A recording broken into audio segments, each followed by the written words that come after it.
Mr. Speaker, we're going to do basically three things. I'm going to make fun of us. I'm going to actually walk through some debt deficit numbers, interest, those things that are scaring my economists, myself, half to death. And then I'm going to touch on some of the, and it's a technical economics term, the bedwetting in regards to the reconciliation budget and how people are making things up. So let's have at it. Because I sit in an airplane 10 hours a week and I have some weird reading habits, I actually came across a paper written last year, published just recently. It's in Nature Human Behavior. So one of those quirky, those academic. But it actually, what they did is they went back to the late 1800s and they took all of our congressional speeches up till 2022 and they ran a data set on them. They ran AI, and could you believe, Mr. Speaker, can you believe it? They figured out that our congressional speeches have become less and less and less based in facts. I know this is hard for us to believe, but apparently the quality of idiots, people like me getting up in front of these mics and doing presentations and walking through our job has crashed in quality, in facts. Matter of fact, they use the word intuition. I basically say we make public policy now by our feelings. Because God forbid we go to our voters and tell them the truth about the math. So it made me feel better because I have mocked us for years about how much in the way of public policy we now make on feelings, because it's great television. It gets you followers on social media. You get a hit on cable television tonight if you're willing to make crap up, but do it with passion and feelings. But if you actually want to talk about the math of what's going on in this country, turns out it's how we're rewarded now as elected officials. Now, what was interesting is they had the curve actually starting to fall in 1970, and it's just gotten steeper. So part of it, and part of my conclusion is television, then moving to cable news, and then moving to social media. We have crashed the diet of robust facts in our speeches. So now that we're going to make fun of ourselves, let's go on to the next thing. Mr. Speaker, and for anyone that asks, we've been running the current data on how much we're borrowing. What would you guess we borrow per second right now? Right now looks like we're burning $72,000 every second. We're borrowing $72,000 every second. My best guess right now is we will borrow 7.37% of the entire economy this year. And try to keep that number in your head, because we're going to come back to that in some charts and explain why that's so devastating. It's like we just don't care about people's retirement, our kids, the next generation, and how the hell they're going to actually cover any of the scale of debt. And then we lie about what drives the debt. And Mr. Speaker, our best guess is we go from that $72,000 a second this year to maybe about $82,000 a second next year. And this is hard for people to want to accept, but it's the math. Over the next 10 years, the baseline borrowing was about $22 trillion. Now we have what we're trying to do in figuring out how to extend the expiring tax provisions. We have the requests from the White House. We have other disasters, other things we're trying to cover. We're basically right now looking at, and I'm going to show this multiple times, the United States, what it took us from the day we were elected, Mr. Speaker, how much debt? We will double it. We will double 240 years of borrowing in this 10-year period. the majority of that borrowing over the next 10 years is interest and Medicare. But God forbid, you know, we're not allowed to tell people the truth. Most of the debts, deficits, and demographics is the fact we got old. We stopped having children. We have a shortage of young people in the country. And we're terrified to tell our brothers and sisters the truth about the matter. So let's have at it. For anyone out there that's paying any attention, and this number actually probably right now is a little bit worse. We now think it's actually about 75% of federal spending is on autopilot. So you become a member of Congress. What you get to vote on, everything is borrowed. When you vote on non-defense discretionary, when you vote on defense, every dime of that's borrowed. And about $400 billion of what is mandatory spending, which means formulaic. You work so many quarters, you get your benefits. You served in the military, you get your benefits. You're part of a certain tribal group, part of our treaty obligation. You have certain things coming to you. But the things we vote on and the things we try to balance the budget over, okay, well, we need more money for defense. We have threats in the world. Okay.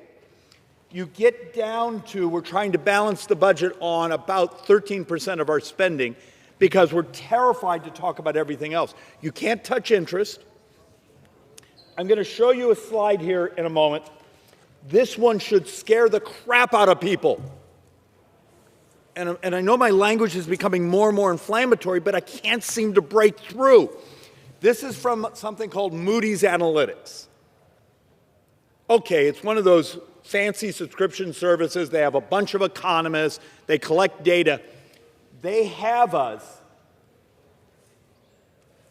in 9 budget years, 30% of U.S. tax collections go just to interest. So you pay your dollar in taxes, 30 cents of that in 2035 go just for interest. Does that not scare anyone? When the interest growth is bigger than everything we're talking about and trying to say by multiples. We calculate this year, this fiscal year, one we're living in right this second, we can spend $1.1 trillion, $1.2 trillion in just interest. There's a data set that if we do some of the things, if we were to do the Senate's reconciliation budget with almost none of the pay-fors, in 10 years, interest could be a couple $2 trillion a year. The annual deficit will be $3+ trillion a year. We're probably going to be, what, 2.3 this year. Last year, for every dollar we took in tax collections, take a guess, what did we actually spend? Took $1 in tax collections last year. What did we spend? We spent $1.39. We take in $1, we spent $1.39. This year was supposed to be better. We were only going to spend, I think, $1.36. I mean, it was supposed to get we have a small problem. With some of the GDP growth numbers, just that adjustment, we may have just lost $200 billion in tax receipts in this fiscal year, into September, between now and then.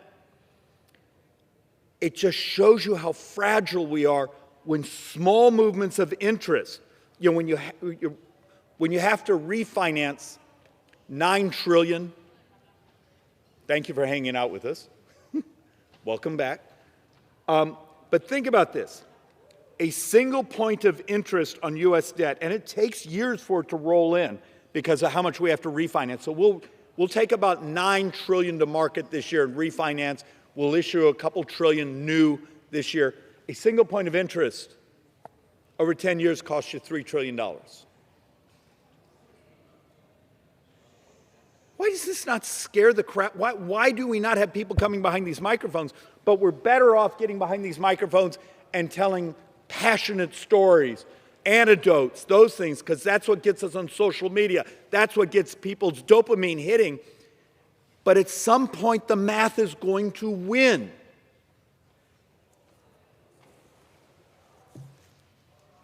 And when we have the really smart analytic firms coming and saying they're scared about U.S. sovereign debt, you see things happening around the world that make me very nervous, the appetite for going on the long end of the curve. Look, the United States sells very short-term debt, and then we have 2 years and 5 years and 10 years and 20 years and 30s, but we're having real trouble selling the debt on the long end of the curve. And do not pay attention to some of the debt markets over the last month or two. You want to know why? Because we're in extraordinary measures. We're up against the debt ceiling. We're not issuing new debt. We're only issuing refinance. And what comes due within the cap? What happens a couple months from now when we all raise the debt ceiling?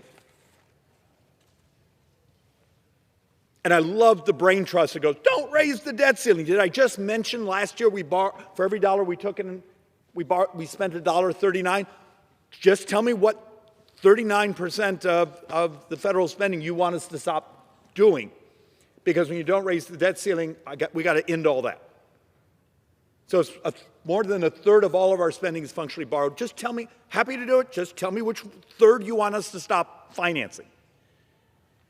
And those are the very people filling up these hallways demanding we give them more money. What happens when we raise that debt ceiling, Mr. Speaker? And we have to come to market, Treasury has to come to market with $500–600 billion in functionality to catch up, refund all the accounts they've been borrowing from. That's what you do in extraordinary measures. You grab every account, use that cash, now you got to refund it, and you take that much to market. We have one analyst who's saying you will see a pop in U.S. interest rates, maybe on the 10-year hitting 5. Just boom, because suddenly you're grabbing so much of the world's capital to finance what we've been borrowing internally that now we got to pay back. So just be prepared. These aren't surprises. We all know it, but no one reads the damn documents because it's math. And it turns out, telling the truth, remember our story here, that fact-based discussions on this floor no longer get you elected, no longer are listened to, no one cares about, just make things up because feelings is now how we make legislation. And this board is almost a year old, but it was to try to make a point to to our brothers and sisters, particularly on the left, that keep coming to us, just tax rich people more. And you show them, and we're going to show the slide here, but I'm going to probably have to say it 2 or 3 times so it sinks in.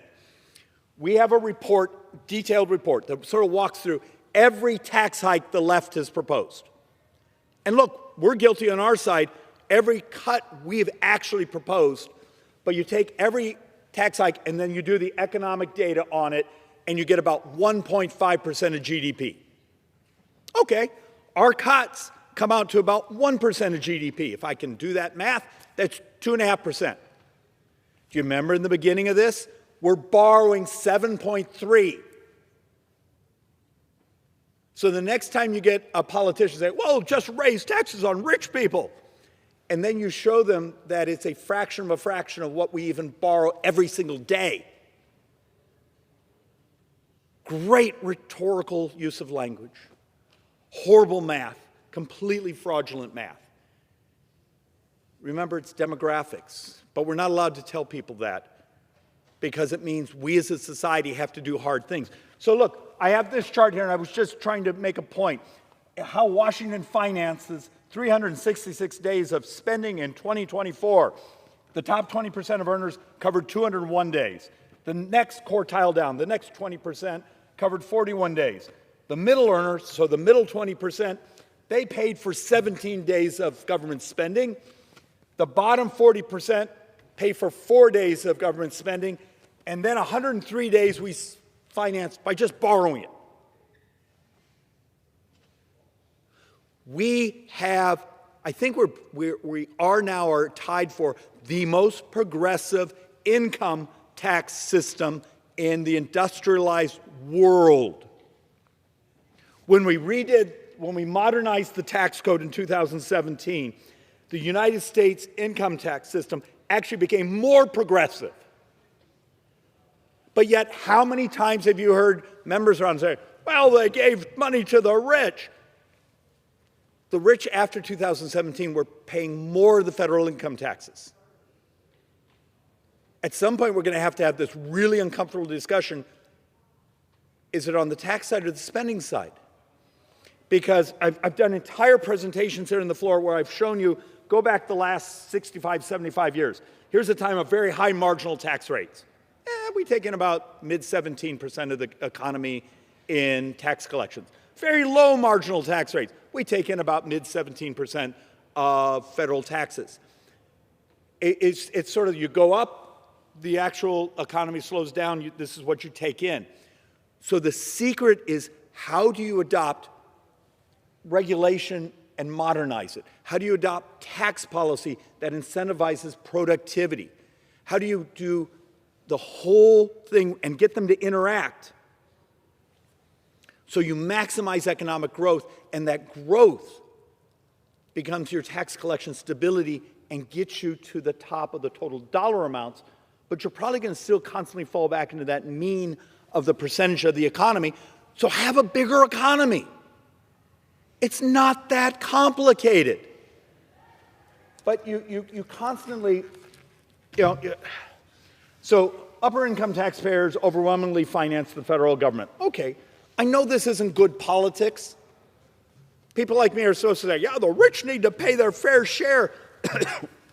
Okay, top 25%, excuse me, the top 20% of earners pay 25.2%. The next quartile pays 15.8%. The middle covers 11%. The fourth quartile down, so the next one down, covers 5.5. Bottom 20% of income earners, we send them money. Remember, we have sort of this negative income tax system, earned income tax credit, those things. So if you're in the 20%, the bottom quartile, we send you money. Matter of fact, we have a whole day, I didn't bring the chart, that shows functionally in America, if you're in the bottom half of income earners, look, post-inflation, your life is miserable because wages haven't gone up as fast as inflation did. But that inflation was substantially created by stupid policies from the previous White House and the Democrats who spent like crazy, and we financed, we dumped that much cash into society, you set off inflation. It's your high school economics class. And here we are a couple years later, and the poor are still poor because we still haven't gotten wages growing faster yet. And what scares the crap out of me is I'm now seeing some data saying we may have a year where inflation could be hovering around 4% by the end of the year. We got to do policies to get those wages growing. But I have a chart that will show you the bottom 50% pay about 4% of the income tax, but the bottom third actually get money. And in some ways, that's just being compassionate. But we have the data from post-2017 when we did tax reform, when we had the miracle of income inequality starting to really shrink. We had 3 years there where the poor were getting dramatically less poor. Why isn't that moral? Why isn't it good regulatory policy, good tax policy maximizes that velocity? So let's really annoy some of our leftist brothers and sisters. This is there's an article on the Manhattan Institute written by, I believe, Jessica Riedel. It's now about a year and a half old. But what they did is they went through basically all the proposals the left has on raising taxes. And step by step, here's the tax raise, here's the economic effects, here's what you actually take in. Remember our rules about size of the economy, 17.1, or mid 17% of the GDP. Individual income tax, investment tax, raising the corporate taxes, raising the state taxes. When you got to the end, you functionally were getting about 1.5% of new tax receipts for the economy. Okay. All right. I look forward to the Democrats, actually proposing this and actually being willing to vote on it, because they throw these things out, they get them scored, they controlled everything here a year ago, well, a couple years ago. Do you notice they never did them? But pretending this solves the problem, so you get 1.5%, you will have stagnated the economy. You already hear the discussions of how close are you to stagflation, which is partially driven because of the economics. And remember, at the end of the decade, or with 9 years or so, 23% of the population is 65 and up. We have a demographic issue for productivity. The point of showing this chart is the solutions you will hear if, God forbid, you go on left-wing cable television, sometimes even right-wing. They're mathematical lies. We're borrowing 7.3% of the economy this year. Are we willing to engage in a revolution of using technology, modernization? How many businesses still run themselves as if it's still the 1990s? Government does. I had someone bring me just the other day a piece of healthcare paperwork. I think it might have been from the Indian Health Services. It was 3-part NCR paper for a purchase order for a healthcare procedure that you fill out, and I think you faxed it in. Have we lost our minds yet? You get protesters from the left saying, don't use technology. You've seen the article after article of the 5 major databases the United States have. None of them talk to each other. If you're willing to actually read, you saw the stories of Small Business Administration having, 3,300 people that had taken out loans, except the small problem is all of them were 114 years and up, meaning they were onto their rewards. They weren't with us anymore. Turns out those $300 million in loans, no one had paid a dime back, but Small Business Administration didn't have the ability to bounce off the Social Security mortality or death file. We've designed these walls to functionally, it's as if the fraudsters designed our data systems here in the federal government. Let's go fill out things, let's go get money, let's steal the taxpayers' money, but we're going to make sure that there's no way to check the data that's being filled out because we want to protect the privacy. Some of that's not privacy. You're asking for a government-insured loan over here, and you can't check the death file? What idiots allow this to happen? And yet you get protesters in front of your congressional offices saying, don't let DOGE and those actually make the system work. I'm sorry you're scared of change. Did I mention to you we borrow $72,000 a second? How do you convince our brothers and sisters across the country, we as members of Congress, the administration, the bureaucracy are taking it seriously if you're not even willing to make the data talk to each other? And so back to one of the things that has just annoyed the crap out of me. I used this board a handful of times for some of my left-wing protesters the last couple of weeks. And to the credit, some of them were actually shockingly intellectually honest, saying, oh, that's not part of our talking notes. No one told them the truth. Guys, it's on the internet. Trust me, I'm not that bright. I just looked it up. It's there. You can find it. The baseline of the next 10 years, we were going to spend, the federal government baseline was spending $86 trillion over the next 10 years. $86 trillion. All we're talking about in trying to modernize and change spending in this reconciliation budget, if you did the high end, so the House full all-in high end, which please God, let us get there. But the high end is $2 trillion. 86, we're trying to get 2. That's 2.3%. And that's creating the bedwetting.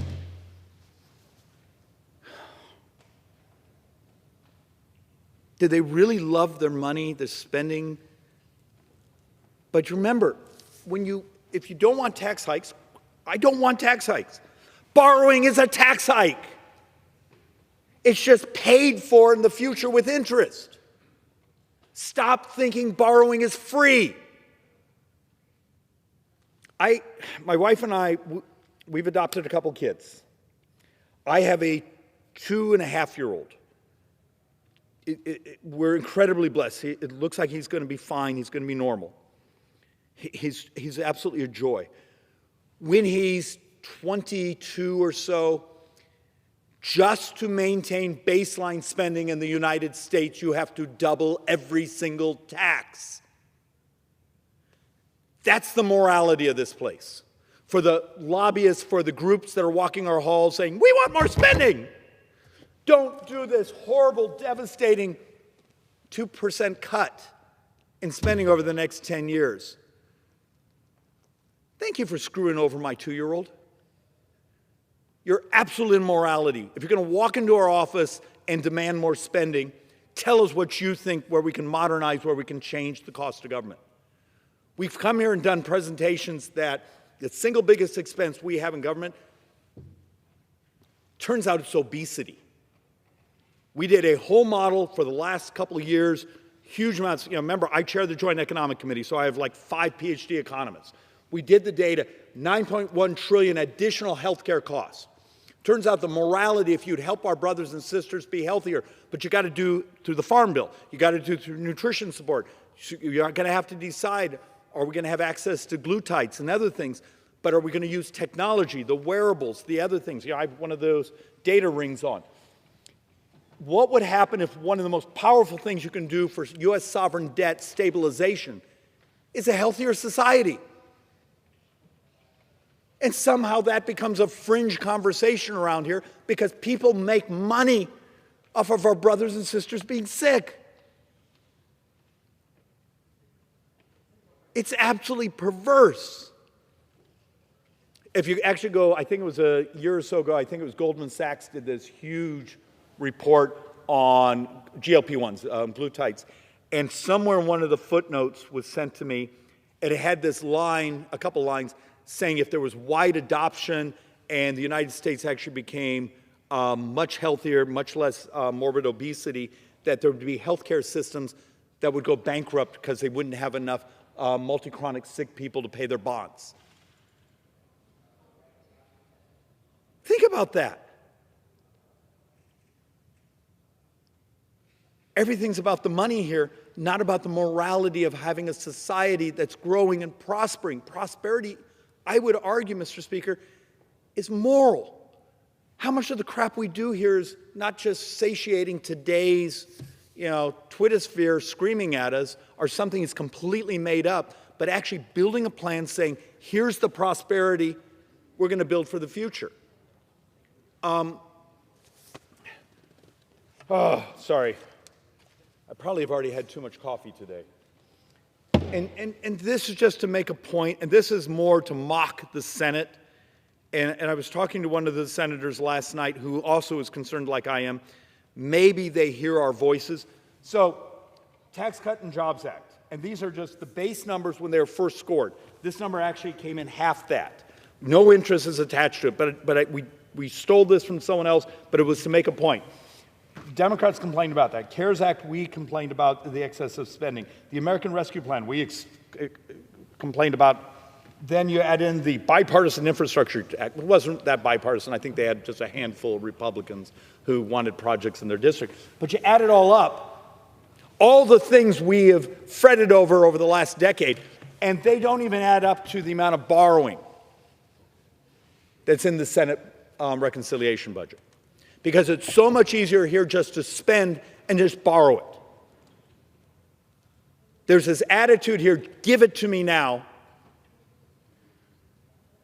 Oh, you guys will figure out something in the future. And for anyone out there who's, look, I've actually, we've worked with some of the DOGE folks because I have The Economist, but go on their official website right now. They think next year, 2026 fiscal year, we can save $160 billion. That's real money.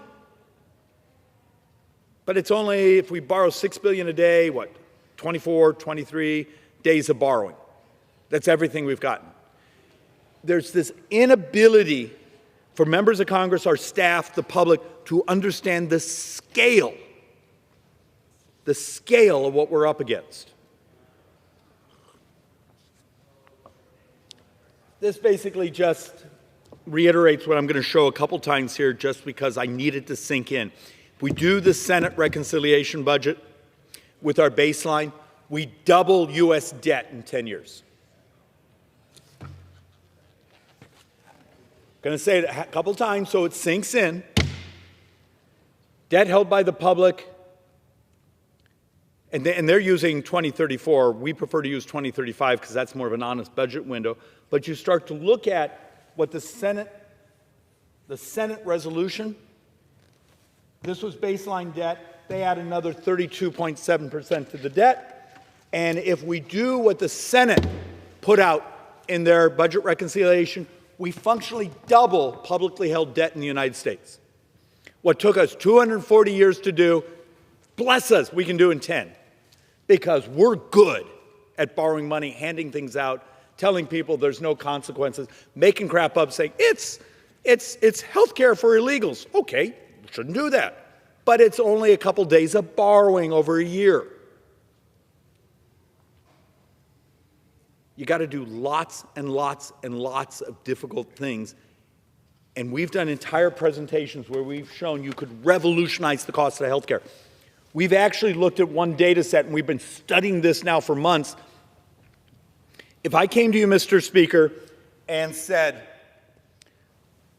just in Medicare, duplicative MRI scans, PET scans, X-rays, ultrasounds, could be as much as $25 billion a year.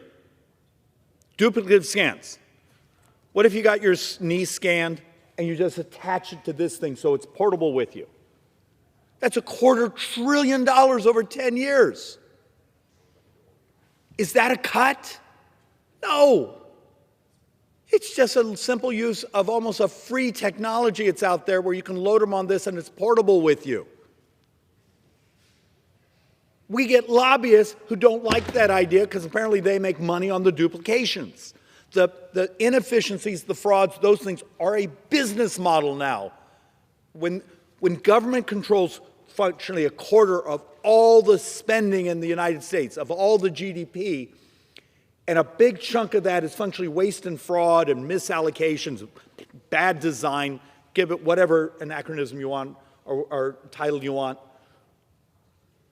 Many of the lobbyists that are walking these hallways are here to stop us from modernizing the system and bringing it into this century and just using the technology. You walk around with a supercomputer in your pocket.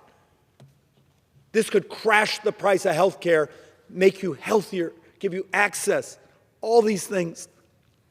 And there's an army of people trying to stop us. Remember, telehealth here was an absolute war. There were millions being spent to stop it because it screwed up people's business models. And I'm going to do this a couple more times, and then we're going to do one more example. If we do what's being planned right now,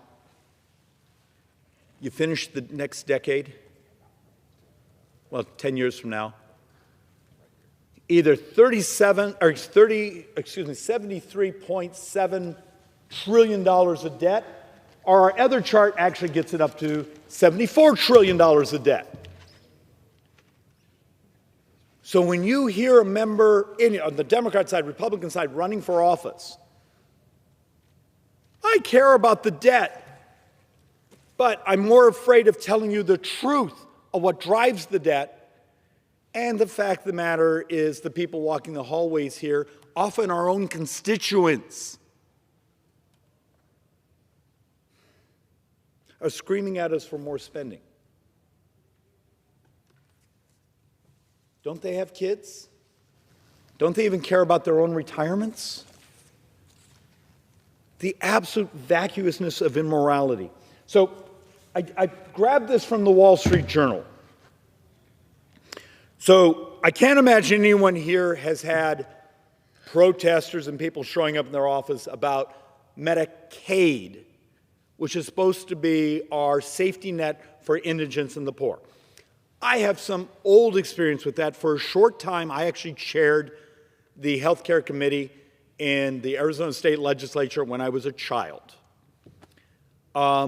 For a while, I actually worked on the access budgets, which is the Arizona Medicaid system. We do something unique. We functionally buy managed care HMO policies for our poor people. It's actually shockingly efficient. Matter of fact, if you took the rest of the country and adopted the Arizona model, you could save hundreds of billions of dollars over those 10 years. But the Wall Street Journal did us a favor. They actually took the Arizona system, which actually has a shockingly high satisfaction rate, good outcomes. We can make it much better. But the punchline here is they're showing something called a provider tax. This was a scheme, and I have to openly admit, on part of it, which was the disproportionate share, this is geeky stuff, I was actually part of managing that many years ago. You know, I was county treasurer, I managed money, and we were part of the swap. But part of the scam out there is raise the cost of health care, create a tax, capture that tax, and because you raise the price, you also capture more money from the federal government in their percentage match. What the Wall Street Journal did was brilliant. They just produced this chart that says, do you know the Arizona government, and this is most state governments, actually use this provider tax washing machine. They make money. They actually take in more money. They're not meeting their obligation of, it was supposed to be a partnership. It was supposed to be a match. Is this a cut? It's just saying, look, there was a deal made in the late 60s that we were going to share some of the risk and some of the cost with our poor on providing health care. Then when Obama came in, they did this expansion and 10%, even though it was going to people who were still work eligible and those things. But then states, and this, we all knew this was going on, but it was supposed to be temporary. It was supposed to be when coming out of a major recession, we were going to go back to normality. And instead, it's padding for state budgets.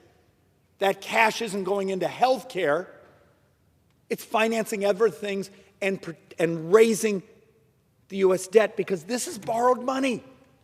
Would the gentleman yield? Absolutely. And I'd be happy to share time on the time that I have after the gentleman from Arizona. I want to thank the gentleman from Arizona for his steadfast devotion to highlighting for the American people the state of our fiscal health, which is not good, and the extent to which we're complicit in it. And I want to just point out that this thing that the gentleman from Arizona is talking about is so central to everything we're trying to deal with right here, right now in Congress. And if we don't fix that, then we will have failed.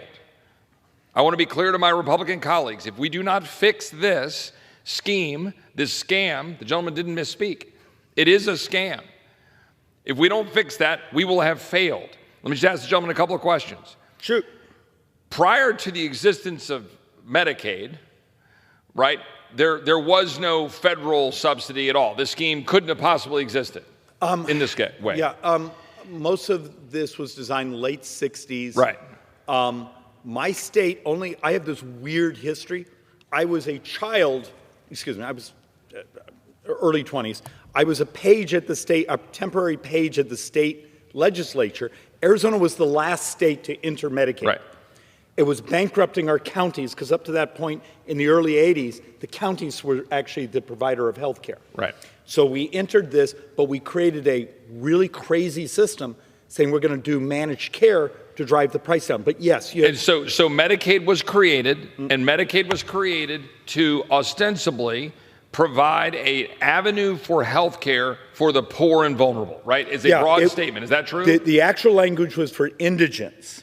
It was mostly for women and children. And it was supposed to then be a shared arrangement between the state and the federal government, correct? And in the early days, it was like a 50-50, not 100% coming from the federal government. Fast forward, and the current vulnerable population, okay, what we call the vulnerable population, the indigent, the poor, those who need it, single moms, people who are sick, the frail, that population, even under today's law, gets a federal, we'll call it match, it's really a formula, a match of 50 to 70%, depending on the jurisdiction. Yeah, is that correct?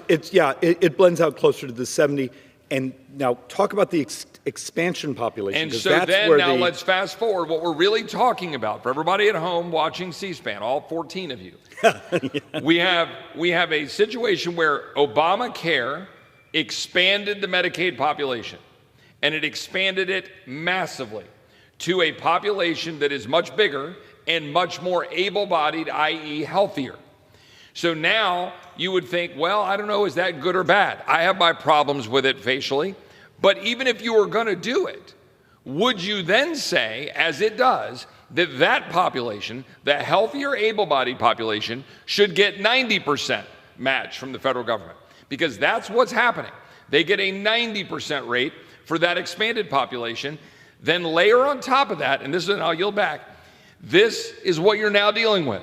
The gentleman's chart that the Wall Street Journal did, where you have the provider taxes, you have this high rate that they are able to collect, and they're juicing it using the provider taxes. They get this 90% federal dollars, and then they're openly, California, for example, has stated they are gaming the system to get federal dollars to use that to subsidize illegal aliens and to people who are not the vulnerable population, and frankly, to put it in their general budget.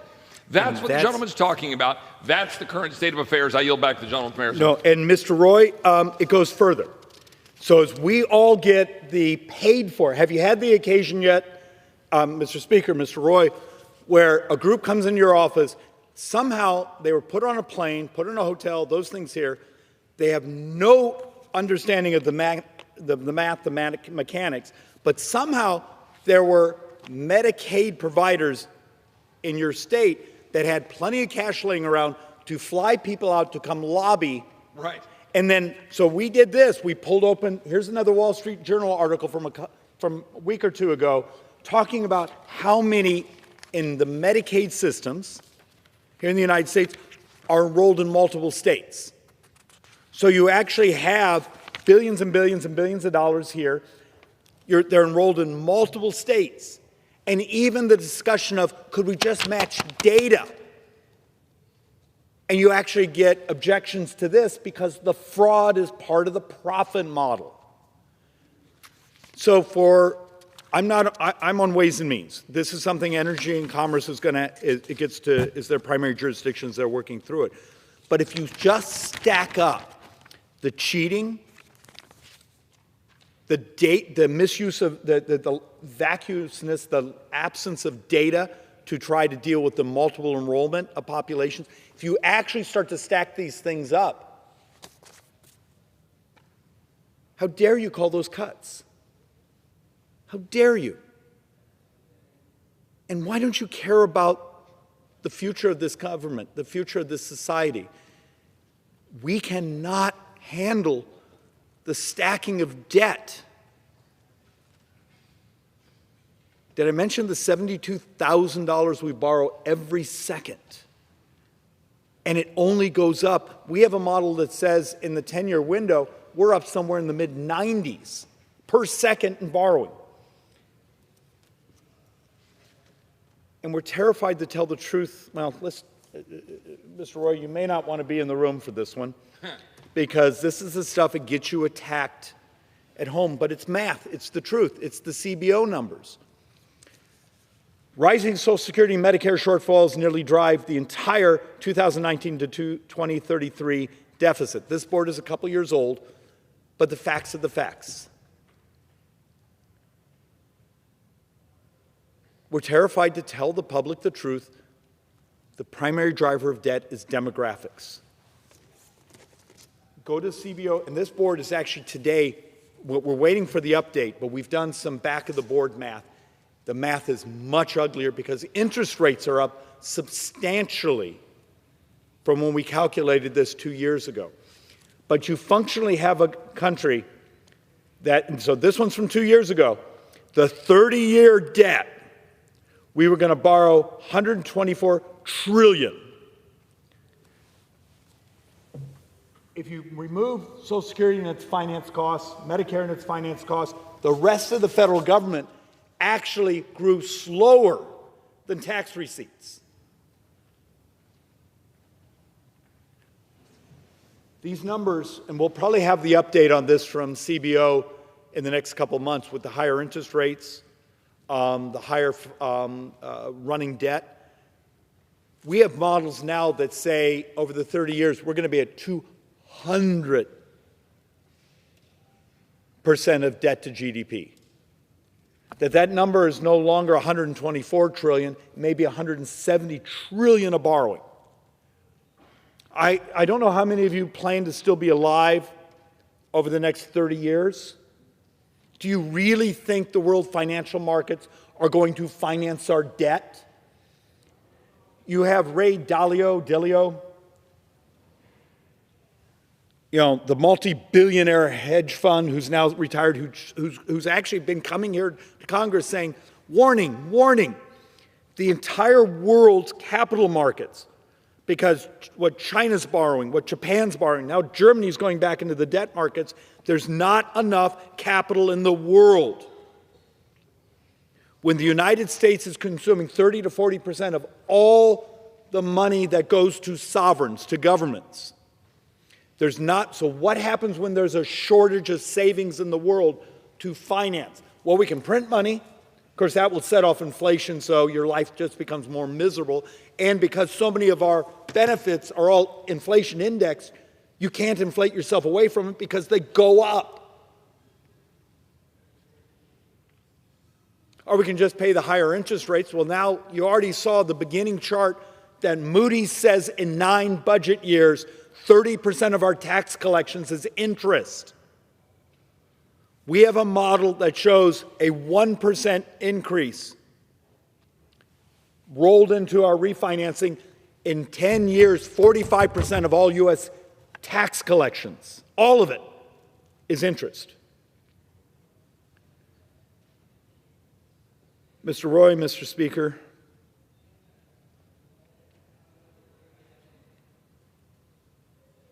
yet you have members here running around saying, I need more money for SALT. I want actually more money for this program. I want more money for this. Okay. Bring us ideas of how we modernize spending, how we can reduce costs by technology, by better systems, by a healthier society. But stop showing up at my door demanding more spending. There's no more money. Would the gentleman yield for a question? Please. And I don't want to take away any of his thunder. No, it's because you actually just stopped me from cursing, so you did good. The question I have for the gentleman, when I graduated from law school at the University of Texas in 2003, the national debt was somewhere in the $6 trillion range, $6.5 trillion. Mm-hmm. When I came to Congress, when I was campaigning to come to Congress, it was just over 20 trillion. That was 2018. Today, we are pushing 37 trillion. Is that roughly correct? Yeah, if you add in internally financed. Correct. The CBO says we will end this year at about 37.2. My number is 37.3. So yeah. So now I bring that up because nobody at home understands that. You're doing a good job trying to put it in context, 12 zeros. Trying to explain it about the amount of money we're borrowing per family or taxpayer or per second. But to put it in stark terms, what we're talking about with the debt and the deficits, what it really means is the inability to afford a house for the average American, right? Because the impact that flows from it is, as you alluded to, higher interest rates, a inability for the Fed and for Congress to continue to borrow and print money because of what you're describing worldwide, the ability to have people to buy our debt goes down. The cost of debt is going to go up. The interests are going up. Inflation is going up. And the average American family is going to take it on the chin. That's what we're talking about. And the reason I bring that up is because our colleagues, as you point out, run around here saying, I need more money for the program. I need more money for fill in the blank. I need more money for Medicaid. I need more money for SALT. Why? Because they feel like they've got a political interest in doing so. I'm sure the gentleman had, like I did yesterday, the Farm Bureau coming into your office and needing help. Guess what? I understand why they need help, because we, the federal government, have messed up their lives quite vociferously. We distort. And we distort, and so they want help. I get it. But then what do? Vote for food stamps? I'm a cancer survivor. You know that. And I have cancer groups coming in asking for money. I look at them and I say, well, can you go find some way to pay for it? And a lot of my colleagues don't want to do that. And I'll close with this. President Reagan had a great quote on the Johnny Carson show, late night show in the 70s, before he was president, in which he said, every program that a politician brings forward should have to come with a tax increase attached to it. Why is that? Was President Reagan pro-tax increases? I know the gentleman from Arizona knows that not to be true. President Reagan believed in tax cuts and more money in the pockets of Americans to create wealth, to create economic growth. But why he said that was because we promise things we can't deliver. We promise things that we deliver that are fake, because we're doling out money, printing money to pay for programs, and then on the other side of the ledger, we never want to say we need a tax increase to pay for it, because we rightly understand tax increases constrain the economy. In other words, in short, we put ourselves in the box we've created. I yield to you. I want to try to, we use the term socialize. How do I get it part of our folklore, our use of language? Borrowing money is a tax hike. Correct. You got to understand, okay, you're not going to raise taxes. I despise raising taxes. Correct. I want as much velocity in the economy. A classic free market economist. Yep. But borrowing money is a tax hike. And it's a tax hike with interest on it. Yep. It's just to be paid at a future date. But because the curve is now steepening, remember, I just showed you some charts that says we may double U.S. debt this decade. The curve is like this. You don't think we're not going to reach in and take some of your retirement? This is no longer about your grandkids. It's no longer about your kids. It's you. But I believe the political class has lied their backsides off for so long, or we play this game. You will see some people on social media, you could save $1 million doing this. Okay, you borrow $250 million an hour. Yeah. $250 million every hour is the borrow. Watch out for the scam artists who play the game. They give you something that's outrageous. Okay, get rid of it.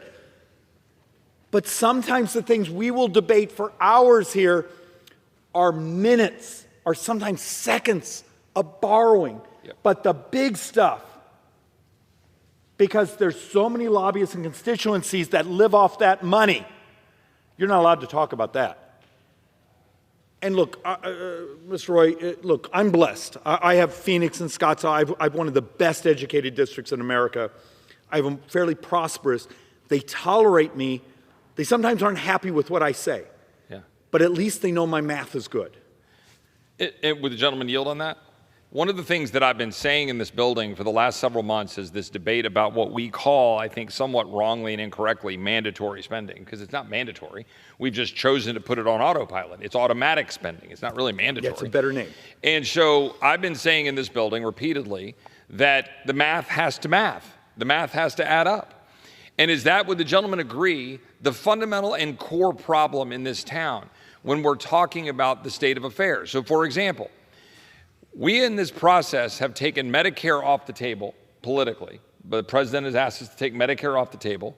We have taken Social Security off the table because by law, we are not allowed to touch Social Security in the reconciliation process. And then interest is off the table because you got to pay it. You can't just magically not pay the interest. So that adds up to what?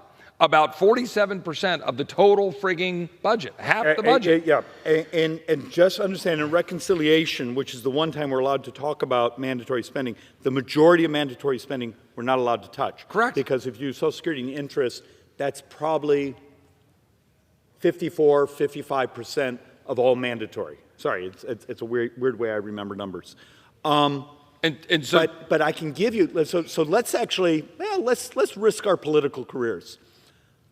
How many of you have read the Wall Street Journal articles from the last year? I think they've done 5 or 6 major exposés on something we call Medicare Part C.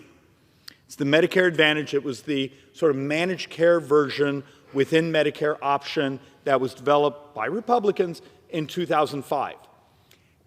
One of their articles basically says they identified about $63 billion of waste, fraud, misalignment a year. Right. A year. Right. A year. Yeah. The MedPAC report, because I'm the only idiot who came here to the floor with the MedPAC, but it's partially my responsibility being Ways and Means. The MedPAC report, all highlighted, and we showed the MedPAC report says Medicare Advantage, the Part C, is coming in at 120% of fee-for-service. Just that delta from where it was supposed to be at 95%, I know there's a lot of numbers, when we designed Medicare Advantage, long before you and I got here, it was supposed to come at 95% of fee-for-service. That 25% delta is $100 billion a year, and if you do the curve, because of the growth of the program it's expected, that's $1.5 trillion over 10 years, just putting it back to what it was supposed to be. It's equal to everything we're talking about trying to reform in our reconciliation packages. How many conversations have we been willing to have saying, hey, you do realize we could modernize Medicare Advantage so the incentive for the providers is to have populations be healthier than running around and scoring them as sicker. Just align the incentives. I just found you $1 trillion. Why can't we have conversations like this where we're trying to preserve the programs and the future at the same time? The gentleman was asking a rhetorical question. Yeah, and you don't have to answer that because the moment you answer, there will be an army of paid lobbyists, people running ads in your district, probably now beating the crap out of me on social media, because when it's that sort of money, you know they're going to, and you also saw the articles 3 weeks ago, Wall Street Journal, there's criminal investigations now going on. Justice Department now is diving into these folks. So there's more going on here. I will argue, Mr. Roy, and some of our friends who are fiscal conservatives but also want to modernize the delivery of services, help me.